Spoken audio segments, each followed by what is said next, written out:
नमस्कार मित्रों, हमारी सीरीज चल रही है एपिसोड नंबर 16 की, जिसमें हम बात कर रहे हैं भृगु संहिता की। भृगु संहिता के अंतर्गत आज हम बात करने जा रहे हैं मीन लग्न के अष्टम भाव में यदि मंगल स्थित हो तो उसके क्या फलादेश होंगे। प्रथम भाव में 12 नंबर का मतलब होता है मीन लग्न, और मीन लग्न में मंगल द्वितीय भाव और नवम भाव, इन दोनों भावों का स्वामी होता है। देखिए, जब कभी मंगल अष्टम भाव में स्थित हो जाता है तो यह नकारात्मक फल प्रदान करने वाला बन जाता है। हम बात कर चुके हैं, अष्टम भाव एक मृत्यु भाव होता है और मंगल एक क्रूर ग्रह होता है। मृत्यु भाव में बैठकर एक क्रूर ग्रह नकारात्मक फल प्रदान करने वाला बन जाता है, और इसी के साथ अष्टम भाव एक एक्सीडेंट का कारक भाव होता है और मंगल भी एक्सीडेंट का कारक ग्रह होता है। तो जब कभी भी मंगल का संबंध अष्टम भाव से हो जाता है तो यह व्यक्ति के जीवन में दुर्घटनाओं के होने का कारक बन जाता है, एक्सीडेंट के होने का कारक बन जाता है। तो यहाँ पर अष्टम भाव में स्थित मंगल नकारात्मक फल प्रदान करने वाला होता है। यदि हम द्वितीय भाव के सापेक्ष बात करते हैं तो द्वितीय भाव का स्वामी अपने स्थान से सप्तम स्थान और कुंडली के अष्टम भाव में बैठा हुआ है। देखिए, द्वितीय स्थान होता है धन का कारक भाव, ससुराल का कारक भाव और कुटुंब का कारक भाव। यदि हम धन के सापेक्ष देखते हैं तो धन भाव का स्वामी अष्टम भाव में जा रहा है। जहां ऑथेंटिक लिटरेचर की बात करते हैं तो वहां पर अष्टम भाव को रुकावटों का कारक भाव माना गया है। जमीन से अंदर का स्थान जो माना गया है वह अष्टम भाव को माना गया है। तो इट मीन्स कि धन संचय के भाव का स्वामी जब अष्टम भाव में स्थित हो जाता है तो धन के संचय होने में रुकावटें प्रदान करने वाला बन जाता है, धन का संचय नहीं होने देता। या फिर व्यक्ति का जो इन्वेस्टमेंट होता है वो डम्प्ड इन्वेस्टमेंट होता है। कोई प्रॉपर्टी ऐसी ले सकता है, कोई इन्वेस्टमेंट ऐसा कर सकता है जो लॉन्ग टर्म के लिए डंप हो जाए, अथवा ऐसा व्यक्ति इस प्रकार की इन्वेस्टमेंट में विश्वास रखता है जो लॉन्ग टर्म में उसको आउटपुट देने वाले बनते हैं। देखिए, अष्टम भाव अचानक होने वाली घटनाओं का कारक भाव भी माना गया है, बेसिकली अचानक होने वाली दुर्घटनाओं का कारक माना गया है। लेकिन जब हम धन के सापेक्ष देखते हैं तो जमीन से नीचे का स्थान अष्टम भाव होता है। तो इट मीन्स कि जब हम पुराने समय की बात करते हैं तो वहां पर गढ़े हुए धन का कारक भाव अष्टम भाव को माना जाता है। तो कुछ लिटरेचर्स में ऐसा भी वर्णन करने में आता है जब कभी भी एकादश भाव का स्वामी अथवा द्वितीय भाव का स्वामी का संबंध यदि अष्टम भाव से हो जाता है तो ऐसे व्यक्तियों को गढ़ा हुआ धन प्राप्त होता है। लेकिन आज के परिप्रेक्ष्य में देखें तो ऐसा नहीं होता। परंपराएं बदल चुकी हैं, परिस्थितियां बदल चुकी हैं, तो गढ़ा हुआ धन तो व्यक्ति को प्राप्त नहीं होता, लेकिन हाँ, अचानक होने वाले लाभों का कारक अवश्य अष्टम भाव बन जाता है। तो जब कभी भी द्वितीय भाव का संबंध अथवा 11th हाउस का संबंध, एकादश भाव का संबंध अष्टम भाव से बन जाता है तो ये अचानक होने वाले धन की प्राप्ति को भी दर्शाने वाला बन जाता है। लेकिन एट ए ग्लांस यदि हम देखते हैं तो द्वितीय भाव का स्वामी जब अष्टम भाव में स्थित हो जाता है तो धन के सापेक्ष बेहतर योग नहीं बनाता। यदि धन के अन्य योग बेहतर स्थिति में हैं तो व्यक्ति को ऑल ऑफ सडन एक बड़ी मात्रा में धन की प्राप्ति हो जाती है। तो इसके लिए हमें अन्य योग भी देखने पड़ेंगे। लेकिन एट ए ग्लांस यदि देखें तो ये एक शुभ योग नहीं बनता। यदि ससुराल के और कुटुंब के सापेक्ष भी देखते हैं तो जब इन दोनों भावों का स्वामी एक तृक भाव में स्थित हो जाता है। देखिए, हम बात कर चुके हैं कि 6, 8 और 12 ये तीनों ही भाव तृक भाव होते हैं। कुंडली के ऐसे भाव होते हैं जो नकारात्मक फल प्रदान करने वाले भाव होते हैं। तो ससुराल और कुटुंब के भाव का स्वामी जब एक तृक भाव में और अष्टम भाव में स्थित हो जाता है तो यहाँ पर ससुराल और कुटुंब से रिश्तों को खराब करने वाला हो जाता है। यदि हम नवम भाव के सापेक्ष देखते हैं तो नवम भाव का स्वामी अपने स्थान से द्वादश स्थान पर स्थित हो रहा है। देखिए, यह एक बेहतर योग बन जाता है। वैसे एट ए ग्लांस यदि हम देखें, एक जनरल यदि हम बात करते हैं, नवम भाव भाग्य भाव होता है। भाग्य भाव का स्वामी जब कभी अष्टम भाव में स्थित हो जाता है तो भाग्य की हानि करने वाला हो जाता है, भाग्योदय होने में रुकावटें पैदा करने वाला हो जाता है। इसके अतिरिक्त भी एक त्रिकोण भाव का स्वामी जब एक त्रिक भाव में स्थित हो जाता है तो यहाँ पर यह नकारात्मक फल प्रदान करने वाला बन जाता है। लेकिन यदि हम अन्य सैद्धांतिक रूप से देखते हैं, अन्य सिद्धांतों की हम बात करते हैं तो यहाँ पर एक चीज और ध्यान देने वाली है, भाग्य भाव का स्वामी अपने स्थान से व्यय स्थान पर जा रहा है। तो जब कभी भी कोई भी ग्रह अपने राशि स्थान से अथवा अपने कारक स्थान से व्यय भाव पर जाता है तो उसका व्यय करने वाला बन जाता है। तो यहाँ पर भाग्य का व्यय हो रहा है तो इट मीन्स कि भाग्य की बढ़ोतरी हो रही है। जैसे हमने बात करी थी पंचम भाव की सापेक्ष जो हम बात करते हैं, पंचम भाव का स्वामी जब कभी भी चतुर्थ भाव में स्थित हो जाता है तो व्यक्ति को एजुकेशनली साउंड कर देता है, व्यक्ति को अधिक बुद्धिमान बना देने वाला होता है। यहाँ पर इसलिए भी हो रहा है क्योंकि ये ज्ञान का कारक भाव माना गया है। ज्ञान का जब कभी भी व्यय होता है तो व्यक्ति अत्यंत ज्ञानी हो जाता है। इसी प्रकार से भाग्य का जब कभी व्यय होता है तो व्यक्ति भाग्यशाली हो जाता है। एक एस्पेक्ट ये भी बनता है और दूसरा एस्पेक्ट जो बनता है वो ये बनता है कि यहाँ पर एक शुभ भाव का स्वामी जब कभी भी एक अशुभ भाव में बैठता है तो अपने शुभत्व वाले कंटेंट्स को वह अशुभ भाव में दे देता है, स्वयं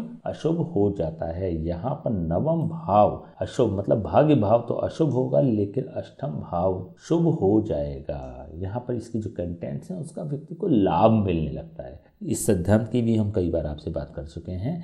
जैसा कि अभी हमने बताया कि जमीन से निकलने वाले पदार्थ जैसे तेल से संबंधित हो गया, कोयले से संबंधित हो गया या फिर खनिज पदार्थों से संबंधित हो गया, वो अष्टम भाव दिखाता है, पहली चीज। दूसरी बात, अचानक होने वाले धन लाभ का कारक भी अष्टम भाव बन जाता है क्योंकि यहाँ पर गड़े हुए धन की सूचना भी अष्टम भाव देता है। तो यहाँ पर क्योंकि यह शुभ हो गया और द्वितीय भाव का स्वामी हो रहा है, द्वितीय भाव का धन संचय भाव का स्वामी जब अष्टम भाव में बैठ रहा है और जबकि अष्टम भाव शुभ हो चुका है। क्यों शुभ हो चुका है? क्योंकि नवम भाव का स्वामी यहाँ पर बैठ रहा है। तो इट मीन्स कि व्यक्ति को एक बड़ा लाभ उसके जीवन में जरूर प्राप्त होगा। अब इन चीज़ों में हमें अंतर समझना पड़ेगा। एक तरफ हम दुर्भाग्य की भी बात कर रहे हैं, एक तरफ हम बड़े लाभ की भी बात कर रहे हैं। तो कब होगा? देखिए, मंगल की अपनी जो अवस्था होती है वो 28 साल की उम्र होती है। तो यहाँ पर 28 साल की उम्र तक व्यक्ति को अत्यधिक परिश्रम करना पड़ेगा, मेहनत करना पड़ेगा, प्रयास करना पड़ेगा, संघर्ष करना पड़ेगा। बहुत एफर्ट्सफुल व्यक्ति का जीवन होगा, बहुत संघर्ष वाला व्यक्ति का जीवन होगा। लेकिन आफ्टर दैट 28 प्लस की अवस्था में, आयु में 28 प्लस की आयु के पश्चात व्यक्ति को एक बड़ा लाभ प्राप्त हो जाता है।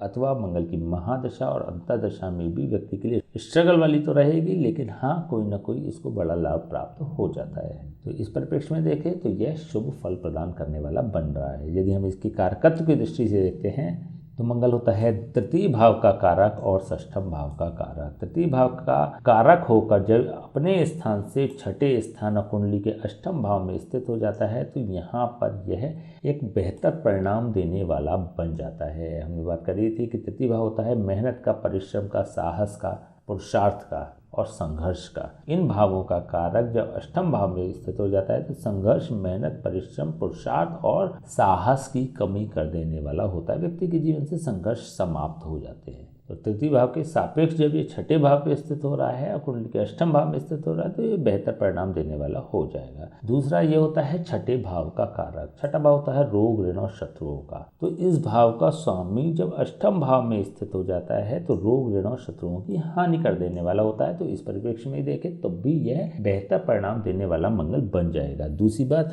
हमने जब विपरीत राजयोग की बात करी थी तो हमने आपको बताया था कि 6, 8 और 12 भावों का संबंध जब कभी भी 6 और 12 भावों से हो जाता है तो ये विपरीत राजयोग का फल प्रदान करने वाला बन जाता है। यहाँ पर लेकिन छठे भाव का कारक अष्टम भाव में स्थित हो रहा है तो एग्जैक्टली तो ये विपरीत राजयोग नहीं मनाएगा, लेकिन हाँ, विपरीत राजयोग जैसे गुण अवश्य व्यक्ति को प्रदान कर देता है, ऐसे लाभ व्यक्ति को अवश्य प्रदान कर देने वाला हो जाता है। यदि हम मंगल की दृष्टियों की बात करें तो मंगल की 3 दृष्टियां होती हैं, चतुर्थ दृष्टि, सप्तम दृष्टि और अष्टम दृष्टि। चतुर्थ दृष्टि से यह मंगल एकादश भाव को देख रहा है, सप्तम दृष्टि से यह मंगल द्वितीय स्थान को देख रहा है और अष्टम दृष्टि से यह मंगल तृतीय भाव को देख रहा है। यदि हम इसकी चतुर्थ दृष्टि की बात करते तो हमने पहले भी बात करी थी, मंगल की जो चतुर्थ दृष्टि होती है सुख प्रदान करने वाली होती है और सुरक्षा प्रदान करने वाली होती है। और यह सुख और सुरक्षा प्रदान करने वाली दृष्टि एकादश भाव पर पड़ रही है और यहाँ पर यह अपनी उच्च राशि को देख रहा है। देखिए, जो हम लगातार बात कर रहे हैं आपसे, अचानक होने वाले धन लाभ, यहाँ पर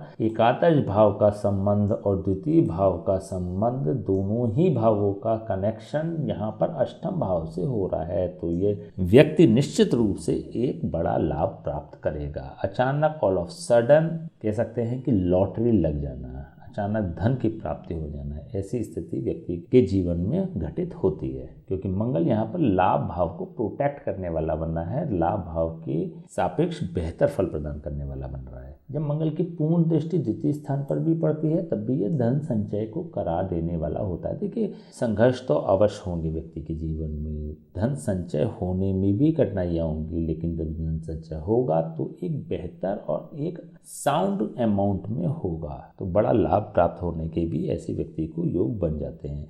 जब मंगल की अष्टम दृष्टि और विध्वंसकारी दृष्टि तृतीय स्थान पर पड़ती है तो यहाँ पर तृतीय भाव की हानि करने वाली हो जाती है, तो यहाँ पर भी ये बेहतर परिणाम देगी। क्यों देगी? क्योंकि मेहनत, साहस, पुरुषार्थ और परिश्रम के भाव को यह हानि पहुँचाने वाला हो रहा है। व्यक्ति के जीवन में संघर्ष और मेहनत की कमी कर देने वाला होगा, व्यक्ति के जीवन में परिश्रम की कमी कर देने वाला होगा, तो व्यक्ति एक लग्जरियस लाइफ को बिताने वाला बन जाता है। यदि हम इसके उपाय की बात करें तो मंगल देखिए अष्टम भाव में बैठकर धन के सापेक्ष तो बेहतर योग बना रहा है, लेकिन व्यक्ति को साहस और बल की कमी कर देने वाला यह बन जाता है। देखिए इन जनरल यदि आपकी मंगल की महादशा अंतरदशा से होकर आप गुजर रहे हैं और बहुत ज़्यादा नेगेटिव स्थितियाँ प्राप्त हो रही हैं आपको, तो आप इसको 11th हाउस में भी इसके प्रभाव को मूव करा सकते हैं। यदि आप ऐसा करते हैं तो चीज़ें बेहतर हो जाएंगी। इसके लिए महिलाएं अपने दाहिने हाथ की कलाई में और पुरुष अपने बाएं हाथ की कलाई में तांबे का कड़ा धारण कर ले, स्पेशली उस कंडीशन में भी जब आपकी उम्र 28 साल से कम की है, तब तो आपको अवश्य ही कर लेना चाहिए,